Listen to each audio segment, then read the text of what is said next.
After outrage over a Lok Sabha Secretariat booklet terming the use of certain words as unparliamentary, Speaker Om Birla issued a clarification saying that members are free to express their views and no words have been banned in the parliament. It's a routine practice continuing since 1959. No words have been banned. Members are free to express their views. No one can snatch that right away from the members, but expression of views should be as per the decorum of the parliament, the speaker said. Earlier, a book of such unparliamentary words used to be released. To avoid wastage of paper, we have put it on the internet. No words have been banned. We have issued a compilation of the words that have been expunged, he added. He further said that the decision to expunge certain words was taken keeping in mind the objections raised by certain members of parliament. Words that have been expunged have been used in the parliament by the opposition as well as the party in power. Nothing like selective expunging of words used by only the opposition, the speaker said at a press conference. A Patiala House Court on Thursday announced a 2-year jail term for Punjabi singer Daler Mehndi in a human trafficking case that dates back to 2003. The court dismissed the plea today and the singer was arrested and sent to jail. A district court in Patiala today upheld the conviction of Punjabi singer Daler Mehndi in an illegal immigration racket case that dates back to 2003 and pronounced the order after 15 years. Patiala Additional Sessions Judge H.S. Grewal ordered the immediate arrest of the singer. The court pronounced Daler Mehndi guilty and the judgment was announced. The case dates back to 2003 and a total of 31 cases have been filed against Daler Mehndi and his brother Shamsher Singh.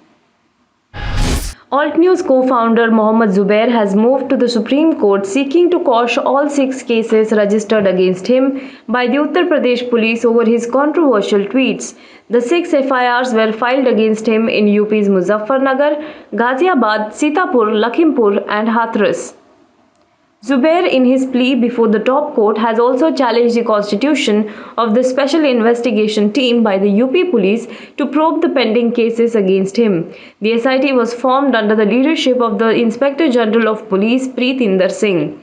Zubair has also requested the Supreme Court to club the cases together with the one registered in Delhi, in which he was first arrested, and sought interim bail for the Alt News co-founder in all the 6 FIRs.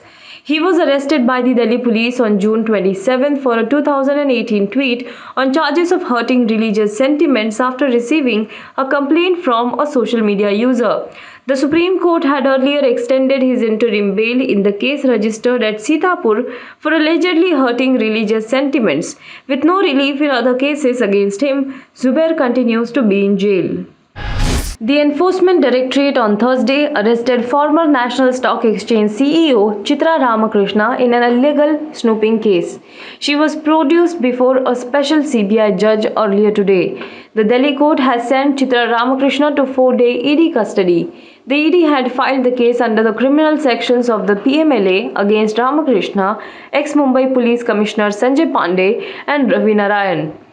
According to sources, the role of the journalist surfaced when the CBI was probing the contract given to a firm linked to Sanjay Pandey and the alleged snooping on certain people. Sources added that the CBI has come across evidence suggesting illegal snooping by Sanjay Pandey.